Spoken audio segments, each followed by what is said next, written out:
ಎಲ್ಲರಿಗೂ GV education ಚಾನಲ್ಗೆ ಸ್ವಾಗತ. ಈ ವಿಡಿಯೋದಲ್ಲಿ ನಾವು 7ನೇ ತರಗತಿಯ ಭಾಗ 2ರಲ್ಲಿರುವಂತಹ ಅಧ್ಯಾಯ 17 ಸ್ವಾತಂತ್ರ್ಯ ಚಳುವಳಿ ಸಾಮಾನ್ಯ ಶಕ 1885ರಿಂದ 1919 ಈ ಪಾಠದಲ್ಲಿರುವಂತಹ ಅಭ್ಯಾಸದ ಪ್ರಶ್ನೋತ್ತರಗಳನ್ನು ನೋಡೋಣ. ಮೊದಲನೇದಾಗಿ ಬಿಟ್ಟ ಜಾಗದಲ್ಲಿ ಸೂಕ್ತವಾದ ಪದವನ್ನು ತುಂಬಿರಿ. ಮೊದಲನೇ ಪ್ರಶ್ನೆ, 1938ರಲ್ಲಿ ಯಶೋಧರಮ್ಮನವರು ಡ್ಯಾಶ್ದಲ್ಲಿ ಭಾಗವಹಿಸಿದರು. ಉತ್ತರ ಶಿವಪುರ ಧ್ವಜ ಸತ್ಯಾಗ್ರಹ. ಎರಡನೇ ಪ್ರಶ್ನೆ, ಸ್ವದೇಶಿ ವ್ರತ ನಾಟಕ ರಚಿಸಿದವರು ಡ್ಯಾಶ್.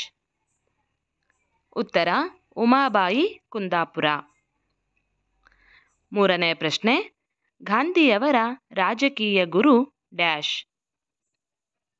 ಉತ್ತರ ಗೋಪಾಲಕೃಷ್ಣ ಗೋಖಲೆ. ನಾಲ್ಕನೆಯ ಪ್ರಶ್ನೆ, ಚೌರಿ ಚೌರಾ ಘಟನೆಯು ಡ್ಯಾಶ್ರಲ್ಲಿ ಸಂಭವಿಸಿತು. ಉತ್ತರ ಸಾಮಾನ್ಯ ಶಕ 1922. ಐದನೇ ಪ್ರಶ್ನೆ, ಸಂಪೂರ್ಣ ಸ್ವರಾಜ್ಯ ನಿರ್ಣಯವು ಡ್ಯಾಶ್ರಲ್ಲಿ ಅಂಗೀಕರಿಸಲ್ಪಟ್ಟಿತು. ಉತ್ತರ 1929. ಆರನೆಯ ಪ್ರಶ್ನೆ, ಸ್ವತಂತ್ರ ಭಾರತದ ಮೊದಲ ಪ್ರಧಾನಮಂತ್ರಿ ಡ್ಯಾಶ್ ಆಗಿದ್ದರು. ಉತ್ತರ ಜವಾಹರ್ಲಾಲ್ ನೆಹರು. ಏಳನೆಯ ಪ್ರಶ್ನೆ, ಭಾರತ ರಾಷ್ಟ್ರೀಯ ಕಾಂಗ್ರೆಸ್ಸನ್ನು ಸ್ಥಾಪಿಸಿದವರು ಡ್ಯಾಶ್. ಉತ್ತರ ಎಲನ್ ಆಕ್ಟೇವಿಯನ್ ಹ್ಯೂಮ್. ಎಂಟನೆಯ ಪ್ರಶ್ನೆ, ಹೋಮ್ ರೂಲ್ ಚಳುವಳಿ ಆರಂಭಿಸಿದವರು ಡ್ಯಾಶ್. ಉತ್ತರ ತಿಲಕರು ಮತ್ತು ಅನಿ ಬೆಸೆಂಟ್. ಒಂಬತ್ತನೆಯ ಪ್ರಶ್ನೆ, ಭಾರತೀಯ ರಾಷ್ಟ್ರೀಯ ಸೇನೆ INA ನಾಯಕತ್ವವನ್ನು ಡ್ಯಾಶ್ ವಹಿಸಿದರು. ಉತ್ತರ ಸುಭಾಷ್ ಚಂದ್ರ ಬೋಸ್. ಹತ್ತನೆಯ ಪ್ರಶ್ನೆ, ಸಂವಿಧಾನ ರಚನಾ ಸಭೆಯ ಅಧ್ಯಕ್ಷರು ಡ್ಯಾಶ್. ಉತ್ತರ ಡಾಕ್ಟರ್ ಬಾಬು ರಾಜೇಂದ್ರ ಪ್ರಸಾದ್. ನೆಕ್ಸ್ಟ್, ಒಂದು ಪದ ಅಥವಾ ವಾಕ್ಯದಲ್ಲಿ ಉತ್ತರಿಸಿರಿ. ಮೊದಲನೇ ಪ್ರಶ್ನೆ, ಸ್ವರಾಜ್ಯವು ನನ್ನ ಜನ್ಮಸಿದ್ಧ ಹಕ್ಕು, ನಾನು ಅದನ್ನು ಪಡೆದೇ ತೀರುತ್ತೇನೆ. ಇದನ್ನು ಹೇಳಿದವರು ಯಾರು? ಉತ್ತರ ಬಾಲಗಂಗಾಧರ್ ತಿಲಕ್. ಎರಡನೇ ಪ್ರಶ್ನೆ, ಸ್ವಾತಂತ್ರ್ಯ ಹೋರಾಟದಲ್ಲಿ ಗಾಂಧಿಯುಗದ ಆರಂಭ ಯಾವಾಗ ಆಯಿತು? ಉತ್ತರ ಸಾಮಾನ್ಯ ಶಕ 1919ರಲ್ಲಿ. ಮೂರನೇ ಪ್ರಶ್ನೆ, ಫಾರ್ವರ್ಡ್ ಬ್ಲಾಕ್ ಆರಂಭಿಸಿದವರು ಯಾರು? ಉತ್ತರ ಸುಭಾಷ್ ಚಂದ್ರ ಬೋಸ್. ನಾಲ್ಕನೇ ಪ್ರಶ್ನೆ, ನೀವು ರಕ್ತವನ್ನು ನೀಡಿದರೆ ನಾನು ನಿಮಗೆ ಸ್ವಾತಂತ್ರ್ಯವನ್ನು ನೀಡುತ್ತೇನೆ ಎಂಬ ಘೋಷಣೆ ನೀಡಿದವರು ಯಾರು? ಉತ್ತರ ಸುಭಾಷ್ ಚಂದ್ರ ಬೋಸ್. ಐದನೆಯ ಪ್ರಶ್ನೆ, ಸಂವಿಧಾನ ಕರಡು ಸಮಿತಿಯ ಅಧ್ಯಕ್ಷರು ಯಾರಾಗಿದ್ದರು? ಉತ್ತರ ಡಾಕ್ಟರ್ BR ಅಂಬೇಡ್ಕರ್. ಆರನೆಯ ಪ್ರಶ್ನೆ, ಭಾರತದ ಉಕ್ಕಿನ ಮನುಷ್ಯ ಎಂದು ಖ್ಯಾತರಾದವರು ಯಾರು? ಉತ್ತರ ಸರ್ದಾರ್ ವಲ್ಲಭಭಾಯ್ ಪಟೇಲ್. ನೆಕ್ಸ್ಟ್, 2 ಅಥವಾ 3 ವಾಕ್ಯಗಳಲ್ಲಿ ಉತ್ತರಿಸಿರಿ. ಮೊದಲನೇ ಪ್ರಶ್ನೆ, ಉಳ್ಳಾಲದ ರಕ್ಷಣೆಯಲ್ಲಿ ಪೋರ್ಚುಗೀಸರ ವಿರುದ್ಧ ರಾಣಿ ಅಬ್ಬಕ್ಕ ದೇವಿಯ ಹೋರಾಟವನ್ನು ವಿವರಿಸಿ. ಉತ್ತರ ಪೋರ್ಚುಗೀಸರು ಅಬ್ಬಕ್ಕಳಿಗೆ ಕಪ್ಪ ನೀಡಲು ಒತ್ತಾಯಿಸಿದಾಗ ಇವರು ತಿರಸ್ಕರಿಸಿದರು. ಪರಿಣಾಮವಾಗಿ ಸಾಮಾನ್ಯ ಶಕ 1555ರಲ್ಲಿ ಪೋರ್ಚುಗೀಸರು ರಾಣಿ ಮೇಲೆ ಯುದ್ಧವನ್ನು ಸಾರಿದರು. ಈ ಯುದ್ಧದಲ್ಲಿ ಅಬ್ಬಕ್ಕ ಜಯವನ್ನು ಸಾಧಿಸಿದಳು. ಮುಂದುವರೆದು ಮತ್ತೊಂದು ಯುದ್ಧದಲ್ಲಿ ಪೋರ್ಚುಗೀಸರ ಅಡ್ಮಿರಲ್ ಮಾಸ್ ಕಾರೆನ್ಸ್ ಉಳ್ಳಾಲದ ಸೈನಿಕರಿಂದ ಹತನಾದನು. ರಾಣಿ ಅಬ್ಬಕ್ಕ ಪೋರ್ಚುಗೀಸರಿಗೆ ಮಂಗಳೂರು ಕೋಟೆಯನ್ನು ಬಿಟ್ಟು ಹೊರಡಬೇಕೆಂದು ಒತ್ತಾಯಿಸಿದಳು. ಎರಡನೆಯ ಪ್ರಶ್ನೆ, ಬಹುಮುಖ ಪ್ರತಿಭೆಯವರಾಗಿದ್ದ ಕಮಲಾದೇವಿ ಚಟ್ಟೋಪಾಧ್ಯಾಯರವರು ಕರ್ನಾಟಕದ ಹೆಮ್ಮೆ ಸಮರ್ಥಿಸಿ. ಉತ್ತರ ಇವರು ಅಸಹಕಾರ ಚಳುವಳಿಯಲ್ಲಿ ಭಾಗವಹಿಸಿದರು. ಬ್ರಿಟಿಷರ ಉಪ್ಪಿನ ಕಾನೂನುಗಳನ್ನು ವಿರೋಧಿಸಿದರು. ಉಪ್ಪನ್ನು ಮಾರಾಟ ಮಾಡಿ ದಸ್ತಗಿರಿಯಾಗಿ ಯರವಾಡ ಜೈಲಿನಲ್ಲಿ ಶಿಕ್ಷೆಯನ್ನು ಅನುಭವಿಸಿದರು.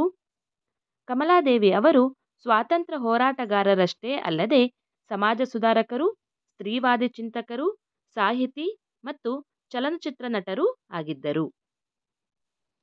ಮೂರನೆಯ ಪ್ರಶ್ನೆ, ಸ್ವಾತಂತ್ರ್ಯ ಹೋರಾಟಕ್ಕೆ ಉಮಾದೇವಿ ಕುಂದಾಪುರರವರು ನೀಡಿದ ಕೊಡುಗೆಗಳನ್ನು ಪಟ್ಟಿ ಮಾಡಿ. ಉತ್ತರ: ಇವರು ಸಾಮಾನ್ಯ ಶಕ 1971 ನಂತರ ಸ್ವಾತಂತ್ರ್ಯ ಹೋರಾಟದಲ್ಲಿ ಭಾಗವಹಿಸಿದರು. ಸ್ವದೇಶಿ ವ್ರತ ಎಂಬ ನಾಟಕವನ್ನು ರಚಿಸಿ ಸ್ವದೇಶಿ ತತ್ವದ ಮಹತ್ವವನ್ನು ಸಾರಿದರು. ಸ್ತ್ರೀಯರಲ್ಲಿ ಸ್ವದೇಶಿ, ಖಾದಿ ಪ್ರಚಾರ, ರಾಷ್ಟ್ರೀಯ ಶಿಕ್ಷಣದ ಬಗ್ಗೆ ಜಾಗೃತಿ ಮೂಡಿಸಿದರು. ಸೇವಾದಳದ ಮಹಿಳಾ ಗುಂಪಿನ ನಾಯಕತ್ವವನ್ನು ವಹಿಸಿಕೊಂಡರು. ಉಪ್ಪಿನ ಸತ್ಯಾಗ್ರಹದಲ್ಲಿ ಭಾಗವಹಿಸಿದ್ದರು. ನಾಲ್ಕನೆಯ ಪ್ರಶ್ನೆ, ಭಾರತ ರಾಷ್ಟ್ರೀಯ ಕಾಂಗ್ರೆಸ್ಸಿನ ಯಾವುದಾದರೂ 2 ಉದ್ದೇಶಗಳನ್ನು ಬರೆಯಿರಿ. ಉತ್ತರ: ದೇಶದ ವಿವಿಧ ಭಾಗಗಳಲ್ಲಿರುವ ರಾಜಕೀಯ ಕಾರ್ಯಕರ್ತರ ನಡುವೆ ಸ್ನೇಹ ಸಂಬಂಧವನ್ನು ಬೆಸೆಯುವುದು, ರಾಷ್ಟ್ರೀಯ ಏಕತೆಯನ್ನುಂಟು ಮಾಡುವುದು. ಐದನೆಯ ಪ್ರಶ್ನೆ, ಲಾಲ್ ಬಾಲ್ ಪಾಲ್ ಎಂದು ಜನಪ್ರಿಯರಾದ ರಾಷ್ಟ್ರೀಯ ನಾಯಕರು ಯಾರು? ಉತ್ತರ: ಲಾಲಾ ಲಜಪತ್ ರಾಯ್, ಬಾಲಗಂಗಾಧರ ತಿಲಕ್, ಬಿಪಿನ್ ಚಂದ್ರ ಪಾಲ್. ಆರನೆಯ ಪ್ರಶ್ನೆ, ಜಲಿಯನ್ ವಾಲಾಬಾಗ್ ಹತ್ಯಾಕಾಂಡ ಯಾವಾಗ ಸಂಭವಿಸಿತು? ಈ ಘಟನೆಗೆ ಕಾರಣರಾದ ಬ್ರಿಟಿಷ್ ಪೊಲೀಸ್ ಅಧಿಕಾರಿ ಯಾರು? ಉತ್ತರ: ಜಲಿಯನ್ ವಾಲಾಬಾಗ್ ಹತ್ಯಾಕಾಂಡವು ಸಾಮಾನ್ಯ ಶಕ 1919 ಏಪ್ರಿಲ್ 13ರಂದು ಸಂಭವಿಸಿತು. ಈ ಘಟನೆಗೆ ಕಾರಣವಾದ ಬ್ರಿಟಿಷ್ ಅಧಿಕಾರಿ ಜನರಲ್ ಡಯರ್. ಮುಂದಿನ ಪ್ರಶ್ನೆ, ಗಾಂಧೀಜಿ ದಂಡಿ ಯಾತ್ರೆಯ ಪ್ರಾಮುಖ್ಯತೆ ಏನು? ಉತ್ತರ: ನಾಗರಿಕ ಕಾನೂನು ಭಂಗ ಚಳುವಳಿಯನ್ನು ಸಾಮಾನ್ಯ ಶಕ 1930ರ ಮಾರ್ಚ್ 12ರಂದು ಗಾಂಧೀಜಿಯವರು ಪ್ರಸಿದ್ಧ ದಂಡಿ ಯಾತ್ರೆಯೊಂದಿಗೆ ಆರಂಭಿಸಿದರು. ಆಯ್ದ 78 ಮಂದಿ ಅನುಯಾಯಿಗಳೊಡನೆ ಗಾಂಧೀಜಿ ಸಾಬರಮತಿ ಆಶ್ರಮದಿಂದ ಗುಜರಾತಿನ ಕಡಲತೀರದ ದಂಡಿಯವರೆಗೂ ಸುಮಾರು 375 ಕಿಲೋಮೀಟರ್ ದೂರವನ್ನು ಕ್ರಮಿಸಿದರು. ಜನರಿಂದ ಉಪ್ಪನ್ನು ಉತ್ಪಾದಿಸುವುದರ ಮೂಲಕ ಉಪ್ಪಿನ ಕಾನೂನನ್ನು ಮುರಿಯುವುದು ಈ ಯಾತ್ರೆಯ ಮುಖ್ಯ ಉದ್ದೇಶವಾಗಿತ್ತು. ಎಂಟನೆಯ ಪ್ರಶ್ನೆ, ಭಾರತ ಬಿಟ್ಟು ತೊಲಗಿ ಚಳುವಳಿಯನ್ನು ಕುರಿತು ಬರೆಯಿರಿ. ಉತ್ತರ: ಕ್ರಿಪ್ಸ್ ಆಯೋಗದ ವೈಫಲ್ಯವು ಭಾರತೀಯರನ್ನು ಕೆರಳಿಸಿತು. ಗಾಂಧೀಜಿಯವರು ಸಾಮಾನ್ಯ ಶಕ 1942ರ ಆಗಸ್ಟ್ 8ರಂದು ಮುಂಬೈನಲ್ಲಿ ಕಾಂಗ್ರೆಸ್ಸಿನ ಸಭೆ ಕರೆದರು. ಅಲ್ಲಿ ಪ್ರಸಿದ್ಧ ಭಾರತ ಬಿಟ್ಟು ತೊಲಗಿ ಎಂಬ ನಿರ್ಣಯವನ್ನು ಅಂಗೀಕರಿಸಿದರು. ಭಾರತೀಯರಿಗೆ ಮಾಡು ಇಲ್ಲವೇ ಮಡಿ ಎಂಬ ಘೋಷಣೆ ನೀಡಿದರು. ಸರ್ಕಾರವು ಮರುದಿನವೇ ಗಾಂಧೀಜಿ ಮತ್ತು ಇತರ ನಾಯಕರನ್ನು ಬಂಧಿಸಿತು. ಮುಂದಿನ ಪ್ರಶ್ನೆ, ಪ್ರಮುಖ ಆದಿವಾಸಿ ಮತ್ತು ರೈತ ಚಳುವಳಿಗಳನ್ನು ಹೆಸರಿಸಿ. ಉತ್ತರ: ಕೋಲ, ಸಂತಾಲ, ಮುಂಡಾ ಮತ್ತು ನಾಗಾ ಆದಿವಾಸಿ ಸಮುದಾಯಗಳು ಚಳುವಳಿಗಳನ್ನು ನಡೆಸಿದರು. ಮತ್ತು ಪ್ರಮುಖ ರೈತ ಚಳುವಳಿಗಳೆಂದರೆ ಚಂಪಾರಣ್, ಖೇಡಾ, ಬರ್ದೋಲಿ, ಬಂಗಾಲದ ನೀಲಿ ಬೆಳೆಗಾರ ಹೋರಾಟ ಮತ್ತು ಮಾಪಿಳ್ಳೆಗಳ ದಂಗೆಗಳು. ನೆಕ್ಸ್ಟ್ ಒನ್, ಟಿಪ್ಪಣಿ ಬರೆಯಿರಿ. ಮೊದಲನೇ ಪ್ರಶ್ನೆ, ಭಾರತೀಯ ರಾಷ್ಟ್ರೀಯತೆಯ ಬೆಳವಣಿಗೆಗೆ ಕಾರಣವಾದ ಅಂಶಗಳು. ಉತ್ತರ: ಪಾಶ್ಚಿಮಾತ್ಯ ಶಿಕ್ಷಣ ಮತ್ತು ಆಧುನಿಕ ಜ್ಞಾನ ವಿಜ್ಞಾನದ ಪರಿಚಯ, ಏಕರೂಪ ಆಡಳಿತಾತ್ಮಕ ವ್ಯವಸ್ಥೆ, ಆರ್ಥಿಕ ಶೋಷಣೆ, ಪರಂಪರೆಯ ಪರಿಚಯ, ಸಾಮಾಜಿಕ ಧಾರ್ಮಿಕ ಚಳುವಳಿಗಳು, ಭಾರತದ ಪ್ರಥಮ ಸ್ವಾತಂತ್ರ್ಯ ಸಂಗ್ರಾಮದ ಸ್ಫೂರ್ತಿ, ಜನಾಂಗೀಯ ತಾರತಮ್ಯತೆ. ಎರಡನೆಯದು, ರೌಲಟ್ ಕಾಯಿದೆ. ಉತ್ತರ: ರೌಲಟ್ ಕಾಯ್ದೆ ಸಾಮಾನ್ಯ ಶಕ 1919ರ ಫೆಬ್ರವರಿಯಲ್ಲಿ ಜಾರಿಯಾಯಿತು. ಈ ಕಾಯ್ದೆಯ ಪ್ರಕಾರ ಅನುಮಾನ ಬಂದ ಯಾವುದೇ ವ್ಯಕ್ತಿಯನ್ನು ಯಾವ ಕಾರಣವೂ ನೀಡದೆ ಸರ್ಕಾರ ಬಂಧಿಸಬಹುದಾಗಿತ್ತು. ಮುನ್ಸೂಚನೆ ನೀಡದೆ ಯಾವುದೇ ಪ್ರದೇಶವನ್ನು ಶೋಧ ಮಾಡಬಹುದಾಗಿತ್ತು. ಬಂಧಿತ ವ್ಯಕ್ತಿಗೆ ವಕೀಲರನ್ನು ನೇಮಿಸಿಕೊಳ್ಳುವ ಹಕ್ಕು ಕೂಡ ಇರಲಿಲ್ಲ. ಮೂರನೆಯ ಪ್ರಶ್ನೆ, ಸುಭಾಷ್ ಚಂದ್ರ ಬೋಸ್. ಉತ್ತರ: ಸ್ವಾತಂತ್ರ್ಯ ಹೋರಾಟದಲ್ಲಿ ಸುಭಾಷ್ ಚಂದ್ರ ಬೋಸರ ಪಾತ್ರ ಅನನ್ಯವಾದುದು. ಲಂಡನ್ನಿನಲ್ಲಿ ICS ಪರೀಕ್ಷೆಯಲ್ಲಿ 4ನೇ ರ್ಯಾಂಕ್ ಪಡೆದಿದ್ದರೂ ಅವರು ದೇಶಬಂಧು ಚಿತ್ತರಂಜನ್ ದಾಸರ ಪ್ರಭಾವದಿಂದ ಚಳುವಳಿಗೆ ಆಕರ್ಷಿತರಾಗಿ ರಾಜಕೀಯಕ್ಕೆ ಧುಮುಕಿದರು. ಗಾಂಧೀಜಿ ಅವರೊಂದಿಗೆ ತಾತ್ವಿಕ ಭಿನ್ನಾಭಿಪ್ರಾಯ ತಳೆದು ಸಾಮಾನ್ಯ ಶಕ 1939ರಲ್ಲಿ ಕಾಂಗ್ರೆಸ್ ಅಧ್ಯಕ್ಷ ಸ್ಥಾನಕ್ಕೆ ರಾಜೀನಾಮೆ ನೀಡಿ ಪಕ್ಷದಿಂದ ಹೊರಬಂದರು. ನಂತರ ಫಾರ್ವರ್ಡ್ ಬ್ಲಾಕ್ ಎಂಬ ಹೊಸ ಪಕ್ಷವನ್ನು ಸಂಘಟಿಸಿದರು.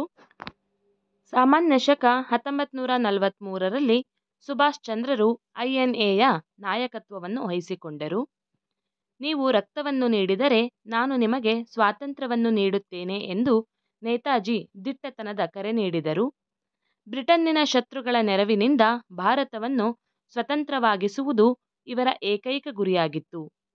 ನೇತಾಜಿ ಟೋಕಿಯೋಗೆ ತೆರಳುವಾಗ ಅಲ್ಲಿ ನಡೆದ ವಿಮಾನ ದುರಂತದಲ್ಲಿ ಅವರು ಮೃತಪಟ್ಟರೆಂದು ಹೇಳಲಾಗುತ್ತದೆ.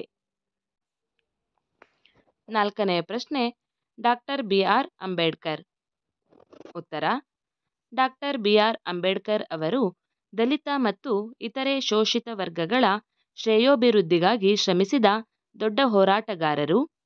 ಇವರು ಏಪ್ರಿಲ್ 14, 1891ರಲ್ಲಿ ರಾಮ್ಜಿ ಹಾಗೂ ಭೀಮಾಬಾಯಿ ರವರ ಮಗನಾಗಿ ಜನಿಸಿದರು.